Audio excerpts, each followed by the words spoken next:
Olá.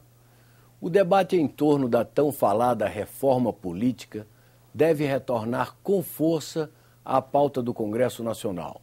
Hoje, no Encontros com a Consultoria, vamos procurar aprofundar a discussão em torno deste tema, entrevistando o consultor legislativo do Senado, Arlindo Fernandes. Arlindo, esse é um tema recorrente. Nós que estamos aqui no Congresso Nacional sabemos que, vez por outra, esse assunto volta à tona. Você acha que, de fato, a reforma política vai prosperar? Bom, em primeiro lugar, eu acredito que nas últimas décadas no Brasil, nós já tivemos diversos avanços no que diz respeito à construção de um sistema político democrático, né? Claro que existe um avanço fundamental, não é? Um avanço seminal, básico, que foi a Constituição de 88 e a democracia política no Brasil. Aí uma diferença qualitativa substancial, que é entre ter um sistema político autoritário, que nós tínhamos até a Constituição de 88, e ter um sistema político democrático, né? E essa foi a mudança que realmente nos baliza e conduz o Brasil em todo esse processo histórico, que eu entendo, não um processo histórico relativamente muito saudável, talvez o mais longo período democrático da história brasileira, de 1988 até hoje. O mais longo e provavelmente também o mais consistente, né? Hoje pouco se fala em perspectiva de retorno, a não ser um ou outro saudosista que vai ir às ruas ou às redes sociais defender retorno a sistemas autoritários. Isso é uma coisa residual, não é? Eu creio, na vida política brasileira. Então, em primeiro lugar, há que comemorar, não é? E ressaltar a importância de nós estarmos num regime democrático e discutindo o seu aperfeiçoamento. Agora, esse é um lado da questão. O outro lado é que, no que diz respeito ao sistema eleitoral, embora a Constituição tenha feito a transição da ditadura para a democracia, o sistema eleitoral, especialmente o sistema eleitoral para as eleições parlamentares, ele foi mantido no Brasil o mesmo sistema eleitoral desde 45. Sim. Que nós aplicamos desde 45, o chamado sistema eleitoral proporcional de listas abertas com voto uninominal. Certo. Essa é uma questão que exige um estudo à parte. Agora, o sistema político não é só isso, né? Quando se fala, eu queria mencionar isso aqui nessa introdução, quando se fala no sistema político no Brasil, a gente tem que ver que existem aspectos que não se discute a sua mudança. Por exemplo, pouco se discute se o Brasil será uma república ou uma monarquia. Tal como o retrocesso a um sistema autoritário, a monarquia também é uma coisa residual na sociedade brasileira, e nós já fizemos um plebiscito a esse respeito, em que mais de 88% dos brasileiros disseram que queriam uma república, né? Pouco se discute também o formato do parlamento. O Brasil tem um parlamento bicameral. Na última eleição, o candidato Eduardo Jorge, do Partido Verde, discutiu a constituição de um parlamento unicameral, que muitas democracias adotam. É um assunto que não comove, aparentemente. Não colou. É uma tese que não tem... Outra coisa que o Brasil tem de peculiar é o próprio administração das eleições. O Brasil tem um sistema que é muito próprio seu, não é? Que existe um órgão do Estado, que é o Poder Judiciário Eleitoral, a Justiça Eleitoral e o TSE especial, que acumula duas competências com relação ao processo eleitoral. A competência judicial, ele decide os conflitos, e também a competência administrativa, né? Em algum momento, em alguns momentos de soberba, digamos assim, o TSE chegou a pretender acumular alguma competência legiferante, alguma competência legislativa. Eu espero que isso tenha sido um caso isolado, né? Que como houve na verticalização, os votos, na verticalização, por exemplo, votos, né? Sim. Isso é uma propensão assim que eu entendo, como disse, um pouco de soberba, mas uma exorbitância. Exorbitância. Mas no essencial nós temos uma série, por exemplo, o procedimento eleitoral no Brasil para a eleição de presidente, governador, prefeito, no que diz respeito à sua sistemática legal, pouco se discute reformar. Não é? Os dois turnos na eleição de presidente, governador e prefeito das cidades maiores, não é? esse tipo de coisa, quer dizer, existe uma série de elementos institucionais, legais do nosso sistema político que não se deve mudar. Ou pelo menos não há um questionamento nem do ponto de vista da sociedade, nem do ponto de vista dos técnicos da academia, nem do ponto de vista da sociedade política, não é? No sentido de mudar esses elementos que são elementos que eu tenho como consolidados. Não é? No entanto, há outros... Existem outros que, é importante dizer, já mudaram. Por exemplo? Por só exemplo, relembrando. No Brasil, a cada eleição se tinha uma lei eleitoral.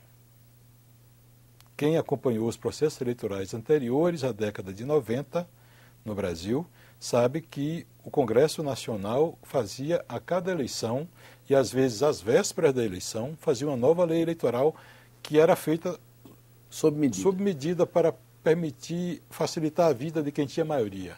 O chamado casuísmo eleitoral. O chamado casuísmo legal nas eleições. Pois bem, com a Constituição de 88, nós tivemos o primeiro freio a esse tipo de coisa, que foi o artigo 16, que é o princípio da anualidade, que é que ele diz: a lei que disciplina o processo eleitoral tem que estar em vigor um ano antes da eleição. Com isso, na pior das hipóteses, aquela maioria eventual do Congresso que queira fazer uma lei casuística tem que ter uma previsão de um ano, que é bastante, né? Depois disso, veio a lei eleitoral, a lei das eleições, a lei de 97, 9.504, a Lei Geral das Eleições, chamada, que estabelece regras para as eleições. Não é mais uma lei para disciplinar aquela eleição. E acabou com essa história de ter uma lei. Quer dizer, são duas mudanças institucionais relevantes.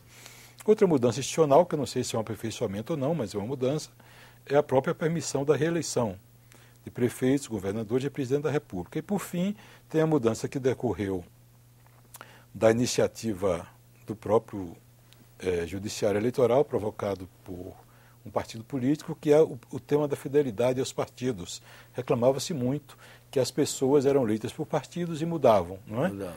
E então veio a decisão do Tribunal Superior Eleitoral, homologada, referendada pelo Supremo Tribunal, no sentido de que o parlamentar que muda de partido arrisca perder o mandato, caso não haja uma justificativa. Caso não haja a chamada justa causa. Justa causa. A justa causa que envolve 4 situações e uma delas é a criação de um novo partido.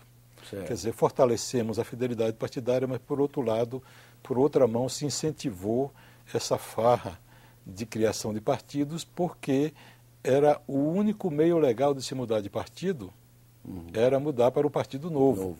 Então, o que mostra um pouco que você resolver esses problemas mediante a lei, nem sempre é a melhor alternativa. Não é? Agora, falando em criação de partido, uma das mazelas do nosso sistema é o grande número de legendas, algumas delas que só existem para barganhar posições, enfim, e até vantagens pouco razoáveis, não é? Como é que você vê essa questão da quantidade de legendas em nosso país? Eu acho que com relação a esse assunto, parece haver um amadurecimento bem razoável. Eu digo amadurecimento para reformar a disciplina legal de uma matéria.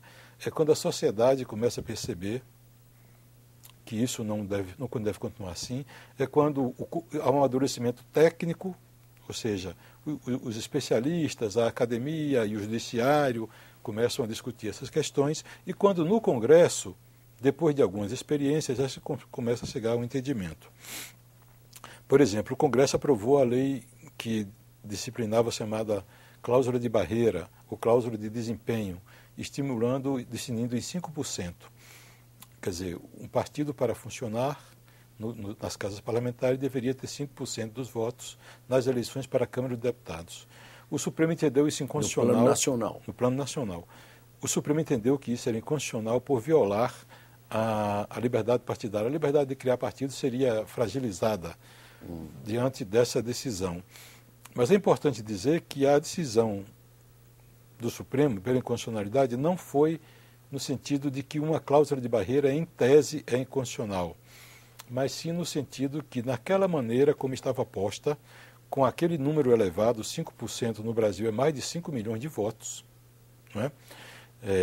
E com a inexistência de uma fórmula legal que possibilitasse aos pequenos partidos sobreviver, não era constitucional diante dos princípios constitucionais da razoabilidade, da proporcionalidade e da própria liberdade partidária. Quer dizer, o que se entendeu é que é possível sim estabelecer uma cláusula de barreira, mas não daquela mas maneira. não naquela maneira. Deveria, por exemplo, ser um número mais modesto, 2 ou 3%, e deveria-se talvez, e isso eu acredito que há um amadurecimento para essa adoção já no ano que vem, acompanhado da possibilidade de os partidos formarem a chamada federação partidária.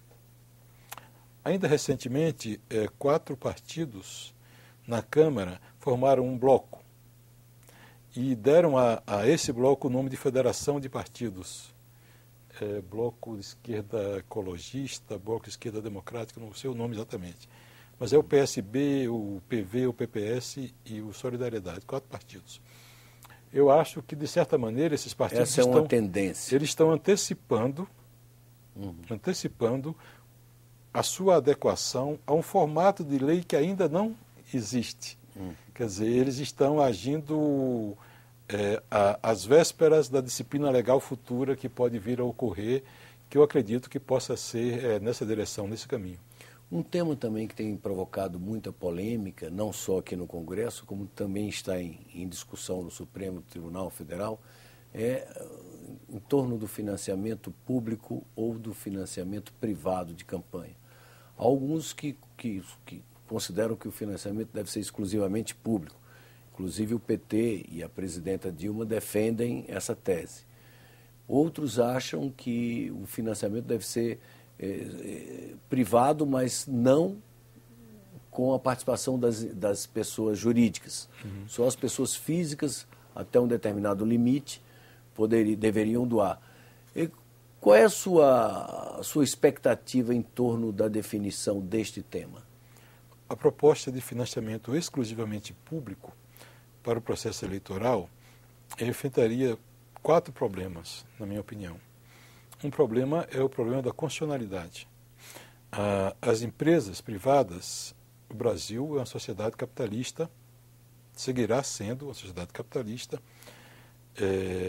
Em nenhum momento essa condição de sociedade capitalista foi questionada nos últimos 12 anos, né, de governos do PT e seus aliados. E então, nessa sociedade, a legitimidade da empresa privada é plena. Ela é legítima para investir, é legítima para criar emprego, é legítima para participar de receber empréstimos públicos, né, do BNDES e de outros bancos de fomento. Ela é legítima para ter uma participação em todos os espaços da vida social, cultural, né, do país. E vai se entender que ela é ilegítima para participar do processo decisório eleitoral e político. Essa é uma tendência já colocada no Supremo. Uma tendência já colocada no Supremo. Eu acho que a questão ao contrário do que se coloca, que seria inconstitucional, há problema de constitucionalidade e essa proibição de que a empresa privada participe. O segundo problema, que eu acho, é um problema de relacionamento com a opinião pública. A opinião pública, uma parte dela, eu entendo, acha que se gasta demais com as eleições no Brasil. E você vai passar a ter um modelo de financiamento em que o Estado dá o dinheiro para que as pessoas façam campanha. Pessoas podem querer se candidatar com o fim exclusivo de receber recursos, né? Como se diz que já acontece hoje, que as pessoas se candidatam com o fim princípio de buscar financiamentos, né, mais do que se eleger. Isso eu acho que pode gerar não uma aproximação da sociedade em relação ao sistema político, mas um afastamento. O terceiro problema é o problema da eficácia social da lei. No Brasil, depois da Constituição de 88, já foi proibida a participação das empresas privadas, pessoas jurídicas, no processo eleitoral. As empresas eram proibidas de financiar.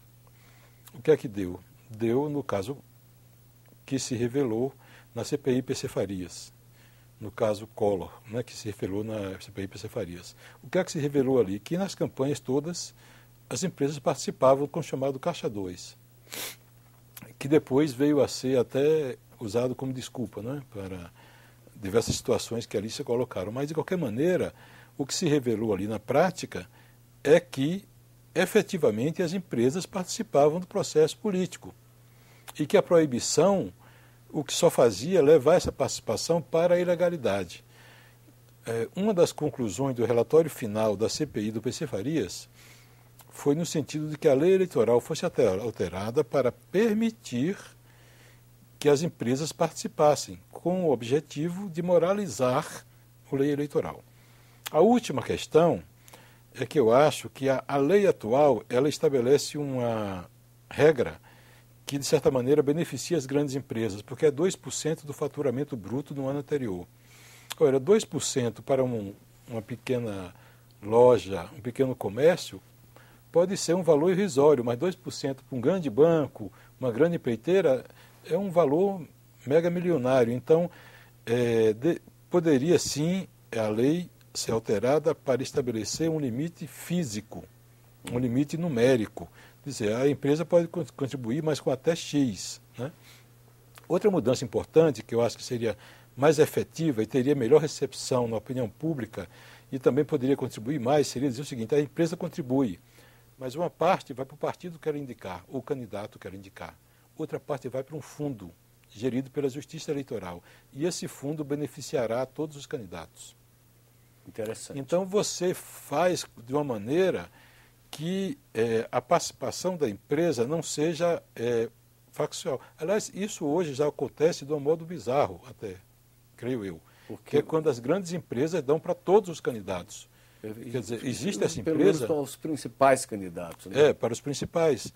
Existe quer dizer, que a empresa contribua para os candidatos que ela considera mais adequado para seus interesses, vá lá. Agora, contribuir para todos os candidatos, algo há aí que não vai muito bem. Né? Existem outros temas concernentes a isso, Armando. Por exemplo, a possibilidade que a Constituição proíbe de que os sindicatos possam doar. Ora, os sindicatos são um órgão legítimo na sociedade, ele tem seus interesses. Por que um sindicato de trabalhadores ou patronal, por que ele não possa doar? Por que ele tem essa vedação doar? O que acontece na prática? Os sindicatos têm seus candidatos, os sindicalistas usam seus meios legais possíveis para apoiar, mas o sindicato não pode, por exemplo, dizer: olha, nós destinaremos panfletos, ou meios materiais, ou recursos mesmo, dinheiro. Não, eu acho que há um pouco aí de essa formulação que se pode chamar de hipocrisia legal, essa leva a que agentes sociais, agentes políticos, agentes econômicos, as empresas privadas ou os sindicatos sejam levadas para se comportar na prática à revelia da lei, quando na verdade a lei era controlar, disciplinar e manter no ambiente da democracia política essa participação. Além desses pontos, especialmente do financiamento público e da questão da cláusula de barreira, que outro item ou que outros itens você acha que vão ser objeto da polêmica no Congresso na próxima legislatura? O grande tema da reforma política, no meu entendimento, é o tema do sistema eleitoral. E quando eu digo sistema eleitoral, digo nas eleições parlamentares, exceto o Senado. Porque a eleição para o senador, tal qual acontece com a eleição de prefeito, vereador, prefeito, governador e presidente, ela tem problemas quando diz respeito a temas como a duração do mandato, a suplência, o financiamento, temas, digamos assim, que são, em certa medida, acessórios ao mecanismo de produção do mandato, que é o sistema eleitoral. No caso da eleição de deputado estadual, federal e vereador, não. Nós temos um problema com o sistema eleitoral em si. Você se refere ao voto proporcional? Ao voto proporcional uninominal em listas abertas. Qual é a sua proposta?